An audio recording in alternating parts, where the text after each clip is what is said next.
Hello and welcome back to my channel. आज हम करने वाले हैं क्लास 7 न्यू एनसीईआरटी बुक चल रही है। आज हम चैप्टर 4 स्टार्ट करेंगे। So let's get started. Chapter 4 में सबसे पहला टॉपिक दे रखा है the notion of letter numbers. अब ये हमें मेन समझाने की कोशिश करें कि लेटर नंबर्स क्या होते हैं। ठीक है, हमें जनरल फॉर्म में लेटर्स भी पता है और नंबर्स भी पता है क्या होते हैं, है ना।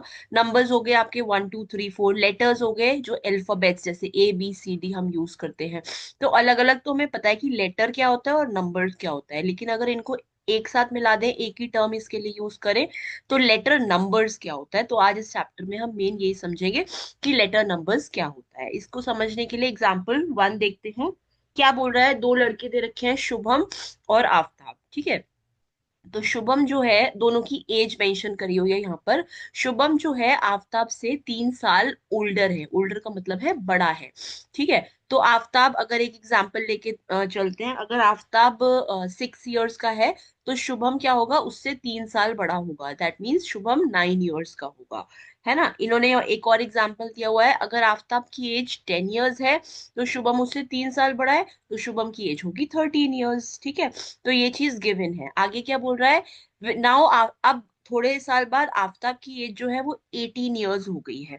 तो अब ये पूछ रहा है कि शुभम की एज क्या होगी जब आफताब 18 इयर्स का होगा, तो शुभम उससे 3 साल और बड़ा होगा।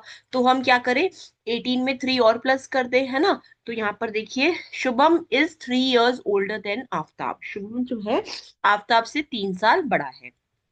तो अगर आफताब की एज, जो एग्जाम्पल इन्होंने दिया हुआ है, आफताब की एज 10 है, उस वक्त शुभम की एज होगी 13, 3 साल बड़ा है। अब क्वेश्चन क्या है कि अगर आफताब 18 इयर्स का हो जाएगा, तो शुभम की एज क्या हो जाएगी, 18 में आप 3 और प्लस कर दीजिए, तो शुभम की एज हो जाएगी 21, क्योंकि 18 + 3 = 21। तो यहाँ पर जो डैश है, इसमें आंसर आएगा 21 इयर्स।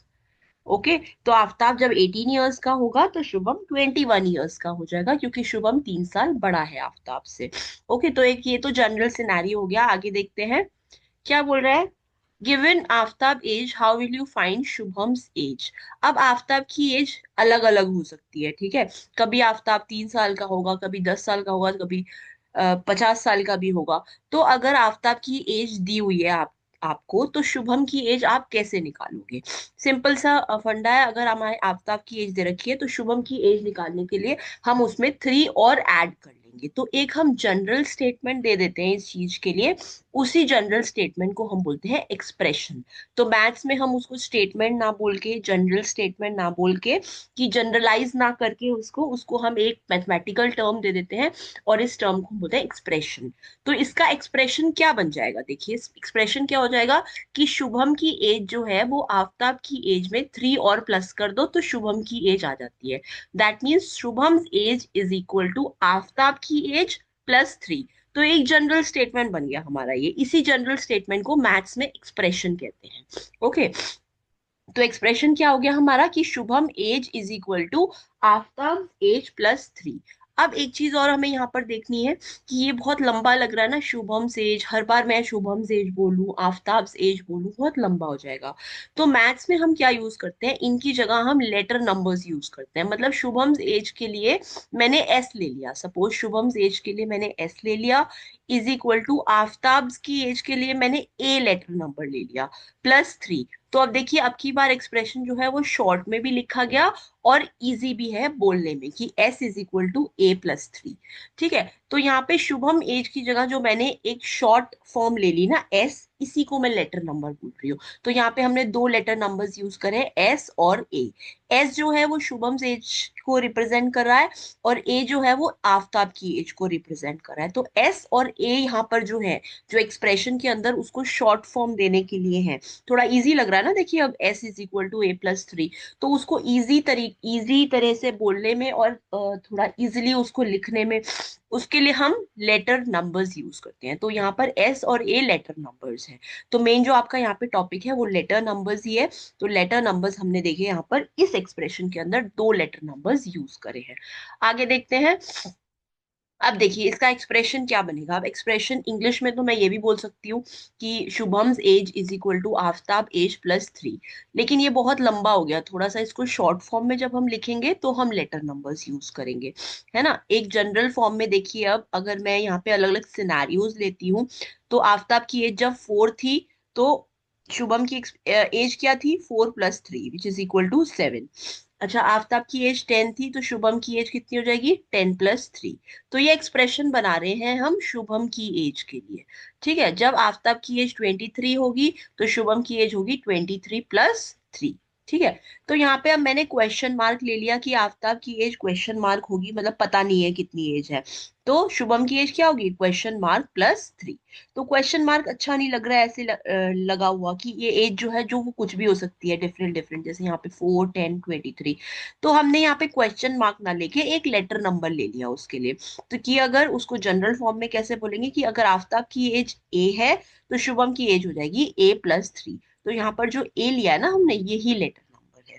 तो यहाँ पर देखिए ये हमने पूरा एक्सप्रेशन लिख दिया कि अगर शुभम की एज को हम एस से रिप्रेजेंट कर रहे हैं, आफ्ताब की एज को ए से रिप्रेजेंट कर रहे हैं, तो एक्सप्रेशन क्या हो जाएगा हमारा, S is equal to A + 3। All right, तो यही हमारा लेटर नंबर होता है, एस और ए। फाइन, नेक्स्ट देखते हैं। और इसके बाद हमारा एल्जेब्रिक एक्सप्रेशन क्या होता है। The mathematical expression containing letter numbers.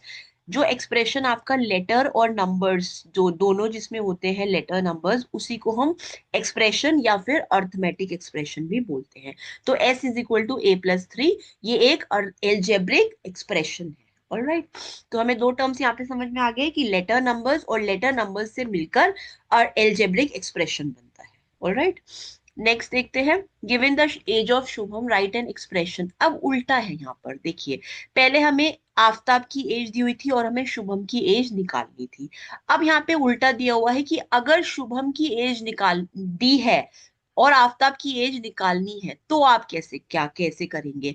अब यहाँ पर क्या है, शुभम की एज दे रखी है और अब उल्टा आफ्ताब की एज निकालनी है, तो क्या करें, शुभम की एज में से 3 माइनस कर दें।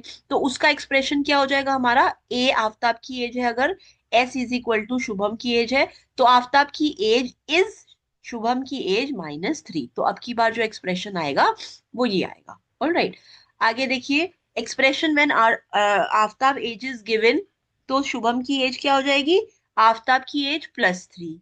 उल्टा दे रखा है देखिए यहाँ पे, सबसे पहले अगर आफ्ताब की एज गिवन है, तो शुभम की एज कैसे निकालोगे, आफ्ताब की एज में +3 करके। उल्टा देखते हैं अब, अगर हमें शुभम की एज दी हुई है, तो आफ्ताब की एज कैसे निकालोगे, तो उसका एक्सप्रेशन क्या हो जाएगा, क्योंकि आफ्ताब की एज निकालनी है तो लेफ्ट में हमने आफ्ताब एज लिख दिया, इज इक्वल टू शुभम की एज -3। ओके, तो जो चीज आपको निकालनी होती है वो लेफ्ट साइड में लिखते हो, और जैसे आप उसको इवेल्युएट करते हो वो राइट साइड में लिखते हो। तो इनके जो दोनों एक्सप्रेशन हैं दोनों के अलग अलग आएंगे। ऑलराइट, वो डिपेंड करता है कि किसकी एज गिवन है और किसकी निकालनी है। ऑलराइट, तो यहाँ पर भी देखिए इन्होंने शॉर्ट में क्या लिखा है, ए इज इक्वल टू S - 3। तो एक्सप्रेशन उसके ऊपर डिपेंड करता है कि किसकी एज गिवन है, ठीक है, और किसकी निकालनी है। नेक्स्ट देखते हैं एग्जाम्पल 2 क्या दे रखा है। एग्जाम्पल 2 में पृथ्वी क्या कर रहा है, एल बना रहा है। वो दो मैच स्टिक मिला के एक एल दे रहा है। जैसे यहाँ पर देखिए फर्स्ट में ये दो मैच स्टिक से उसने एक लेटर एल बना दिया, फिर इसने चार मैच स्टिक से दो लेटर एल बना दिए, फिर इसने 6 मैच स्टिक से 3 एल बना दिए। ठीक है, तो इसका मतलब एल, मतलब एक एल बनाने के लिए दो मैच स्टिक यूज हो रही है। तो यहाँ पर देखिए एक एल बनाने के लिए दो मैच स्टिक यूज हो रही है, तो यहाँ पर हमें 5 एल बनाने के लिए कितनी मैच स्टिक होंगी, सिंपल 5 को 2 से मल्टीप्लाई कर, कितनी होंगी, 10 मैच स्टिक्स यूज। 7 एल बनाने के लिए हमें कितनी यूज होंगी, 7 × 2। अगर हमें 45 एल बनाने हैं तो 45 × 2 मैच स्टिक्स यूज होंगी। ठीक है, तो अब इन दोनों में हम रिलेशनशिप निकालते हैं कि नंबर ऑफ एल्स। अब देखिए क्या रिलेशनशिप किस किस चीज में, पीछे हमने आफ्ताब की एज और शुभम की एज के बीच में रिलेशनशिप निकाली थी, यहाँ पे हम नंबर ऑफ एल और नंबर ऑफ मैच स्टिक के बीच में रिलेशनशिप निकालने वाले हैं। जैसे कि देखिए एक एल बन रहा है दो मैच स्टिक से, एक बार और देखिए, एक एल बन रहा है दो मैच स्टिक से, तो number of match stick will be 2 times number of L, है ना। तो जनरल स्टेटमेंट क्या होगी हमारी, इंग्लिश में तो हम ऐसे बोलेंगे कि number of match stick will be 2 times number of L. ठीक है, अब इसको लिखेंगे कैसे, देखिए नंबर ऑफ मैच स्टिक, अब इतना लंबा तो हम लिख नहीं सकते इंग्लिश में, इसको हम एक लेटर नंबर दे देते हैं नंबर ऑफ मैच स्टिक को एम। ठीक है, विल बी की जगह हमेशा इक्वल टू लगाते हैं, विल बी या इज की जगह इक्वल टू लगाएंगे, टू की जगह मैं टू लगा दूं, टाइम्स की जगह मैं मल्टीप्लाई लगा दूं, नंबर ऑफ एल्स को भी मैं क्या ले लेती हूँ, एक लेटर नंबर ले लेती हूँ एल। ठीक है, तो इसका एक्सप्रेशन क्या बन गया, M is equal to 2L। ठीक है, तो ये इसका एल्जेब्रिक एक्सप्रेशन बन गया, जिसमें कि एम और एल हमारे लेटर नंबर्स हैं। ऑलराइट, तो ये हमने इसका एक जनरल स्टेटमेंट बना दिया जिसको हम एल्जेब्रिक एक्सप्रेशन बोलते हैं। ऑलराइट, नेक्स्ट देखते हैं। तो यहाँ पर देखिए एक जनरल स्टेटमेंट इन्होंने बना दी है कि number of match stick is equal to 2 times number of L. अगर नंबर ऑफ एल हमारे जो है वो एन है, तो कैसे डिनोट करोगे इसको, 2 × ठीक है, ये क्या बोल रहा है, this expression tells us how much match sticks are needed to make L. To find the number of match stick we replace N by number of L. तो नंबर ऑफ एल इतना लंबा ना बोल के हम नंबर ऑफ एल को एक letter number दे रहे हैं जो कि है एन। ठीक है, पीछे जैसे मैंने एल दिया था तो यहाँ पर इन्होंने एन दे दिया है, तो इसका मतलब ये हो जाएगा 2 × ठीक है, लेटर नंबर आप कुछ भी दे सकते हैं। नेक्स्ट देखते हैं, केतकी क्या कर रही है, केतकी इज प्रिपेयरिंग कोकोनट लड्डू बना रही है। लड्डू बनाने के लिए वो दो इंग्रेडिएंट्स का यूज कर रही है, कोकोनट और जैगरी। ठीक है, अब क्या है, वो कोकोनट और जैगरी मार्केट से खरीद के ला रही है। The price of a coconut का मतलब है 1 कोकोनट। ठीक है, यहाँ पर तो यहाँ पर एक कोकोनट 35 रुपीज का है और 1 किलो जैगरी 60 रुपीज की है, तो ये गिवन है हमें। ठीक है, तो 1 कोकोनट प्राइस ₹35, जैसे मैंने यहाँ पे मेंशन कर दिया, 1 किलो जैगरी प्राइस ₹60। ठीक है, तो इस तरह से मैंने पिक्चर्स के थ्रू आपको दिखा दिया है। नेक्स्ट देखते हैं क्वेश्चन क्या पूछ रहा है, हाउ मच शुड शी पे इफ शी बाय 10 कोकोनट्स। अब वो कोकोनट कितने ले रही है, 10 कोकोनट्स। हर कोकोनट होगा आपका 35 रुपीज का, तो आप क्या करिए, 35 को 10 से मल्टीप्लाई कर दीजिए टोटल कॉस्ट निकालने के लिए कि टोटल आपको कोकोनट का कितना पे करना है। या फिर 35 plus 35 plus 35 plus 35 plus 35 plus 35, अगर आप 10 बार 35 को प्लस करेंगे ना, तो भी आंसर आपका 350 ही आएगा। तो 35 × 10 कोकोनट के लिए उसको कितने देने पड़ रहे हैं, 350 रुपीज, है ना। ऐसे ही उसने जैगरी कितनी ली, 5 kgs, तो 5 kgs जैगरी हो गए, तो 1 kg 60 की है, तो 60 × 5 कर लीजिए, या फिर 60 + 60 + 60 + 60 + 60 5 बार करेंगे तो भी आपका जो आंसर आएगा वो क्या आएगा, 300 आएगा। अब टोटल उसको कितने पे करना है, कैसे निकालेंगे, 35 × 10 मतलब कोकोनट का प्लस जैगरी का, दोनों का टोटली तो वो पे करेगी ना, तो दोनों को मैंने यहाँ पर प्लस कर दिया है। ठीक है, तो जगह 350 + 300 विच इज इक्वल टू 650, मतलब दोनों 10 कोकोनट और 5 किलो जैगरी लेने के लिए उसको 650 रुपीज देने होंगे। ऑल राइट, नेक्स्ट देखते हैं। अब एक और उन्होंने सिनेरियो दे रखा है, इस बार कोकोनट कितने हैं, 8, तो मैं 35 को 8 से मल्टीप्लाई कर दूं, या फिर 35 + 35 8 बार कर दूं। ठीक है, अब 9 kg जैगरी है, तो 60 को मल्टीप्लाई कर दूं 9 से। अब यहाँ पे टोटल कॉस्ट कितनी आएगी, 35 मल्टीप्लाई बाय 8 और प्लस 60 मल्टीप्लाई बाय 9, मतलब कोकोनट और जैगरी का एडिशन कर दिया हमने, और इसमें अब टोटल क्या हो जाएगा, 35 multiply by 8 is 280, 60 multiply by 9 is 540, दोनों को प्लस करेंगे 820 रुपीज इस बार उसको देने होंगे।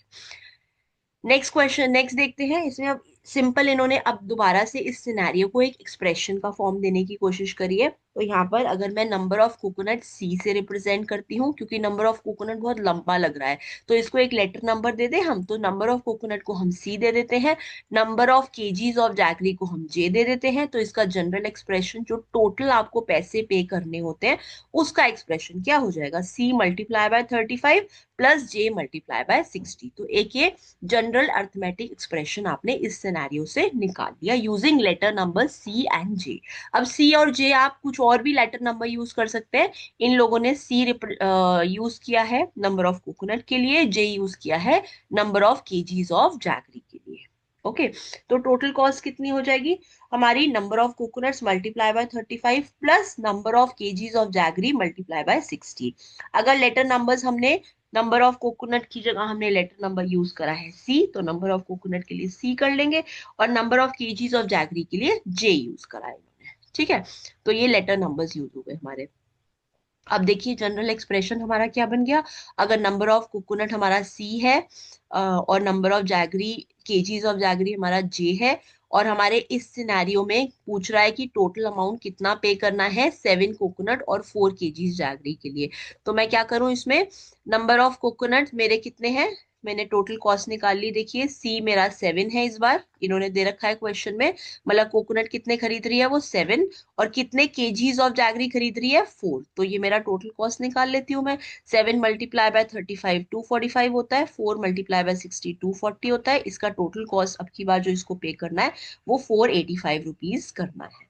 तो हमने एक्सप्रेशन के थ्रू इस सिनेरियो का आंसर निकाल लिया है। जो भी सिनेरियो दिया होगा, तो जनरल एक एक्सप्रेशन दिया होगा आपको, अगर different different number of coconuts और number of kgs of jaggery होगा, तो उस एक्सप्रेशन के थ्रू आप टोटल कॉस्ट हर बार कैलकुलेट कर सकते हैं। ऑल राइट, नेक्स्ट देखिए एक और एग्जांपल है। We are familiar with calculating parameters of simple shapes. एक स्क्वायर दे रखा है हमें, ठीक है, स्क्वायर का पैरामीटर निकालना है हमें। स्क्वायर का पैरामीटर क्या होता है, जो सारी उसकी साइड्स होती है ना, कितनी साइड्स हैं इसकी, 1 2 3 4, ये चारों इक्वल साइड्स हैं क्योंकि स्क्वायर है। इन सबको प्लस कर देंगे तो वो पैरामीटर आ जाता है। तो पैरामीटर ऑफ अ स्क्वायर क्या होगा, अगर ईच साइड क्यू है, मतलब ये भी क्यू है, ये भी क्यू है, ये भी क्यू है, ये भी चारों इक्वल है, तो चारों ही क्यू होंगी। तो इसको हमने एक लेटर नंबर दे दिया, अगेन क्यू। तो ये क्यू है अगर, तो इसका पैरामीटर क्या होगा, चारों को मैं प्लस कर दूं तो Q plus Q plus Q plus Q, कितने क्यू हो गए, 4 क्यू। तो पैरामीटर कितना हो गया स्क्वायर का, 4 × क्यू। तो एक हमारा ये एल्जेब्रिक एक्सप्रेशन आ गया, जनरल स्टेटमेंट आ गई एक स्क्वायर का पैरामीटर निकालने के लिए, जब उसकी साइड की लेंथ गिवन हो। तो साइड की लेंथ अगर क्यू है तो उसका पैरामीटर होगा 4 × क्यू, या शॉर्ट में उसको आप 4 क्यू भी बोल सकते हैं। ऑल राइट, एक और अभी इन्होंने सिनेरियो दे रखा है, एक अब एक्चुअल एग्जांपल दे रखा है। अगर एक स्क्वायर है उसमें हर साइड जो है वो 7 सेंटीमीटर दे रखी है, 7 7 सेंटीमीटर। ओके, अब ये बोल रहा है कि आप एक्सप्रेशन यूज करिए पैरामीटर को निकालने का इस एग्जाम्पल को सॉल्व करने के लिए। तो क्या करेंगे हम, ईच साइड की लेंथ है 7 सेंटीमीटर, पैरामीटर क्या हो जाएगा, या तो आप 7 + 7 + 7 + 7 कर लें तब भी 28 सेंटीमीटर आएगा, या फिर आप एक जनरल जो आपने एल्जेब्रिक एक्सप्रेशन बनाया है उसको यूज कर ले। तो parameter is equal to algebraic expression क्या है हमारा, क्यू हमारी ईच साइड की लेंथ है, तो क्यू हमारा लेटर नंबर है। तो हम यहाँ पे एल्जेब्रिक एक्सप्रेशन यूज कर रहे हैं 4 × क्यू। क्यू इज यहाँ पर गिवन है 7 सेंटीमीटर, तो 4 × 7 हमारा आंसर आ गया 28 सेंटीमीटर। तो जनरल जो एक्सप्रेशंस हम निकालते हैं ना, वो डिफरेंट डिफरेंट सिनेरियोज को कैलकुलेट करने के लिए हम यूज कर सकते हैं। ऑल राइट, तो हमें मेन यहाँ पे जो समझ में आया, दो टर्म समझ में आए हमें यहाँ पर। एक तो लेटर नंबर्स क्या होता है, लेटर नंबर शॉर्ट फॉर्म है जो हम ले लेते हैं किसी भी चीज को रिप्रेजेंट करने के लिए, और लेटर नंबर से ही हमारा एक इक्वेशन बन जाती है, उसी इक्वेशन को हम algebraic expression कहते हैं। So thank you so much for watching. We are going to cover the whole NCERT book. Please subscribe to my channel.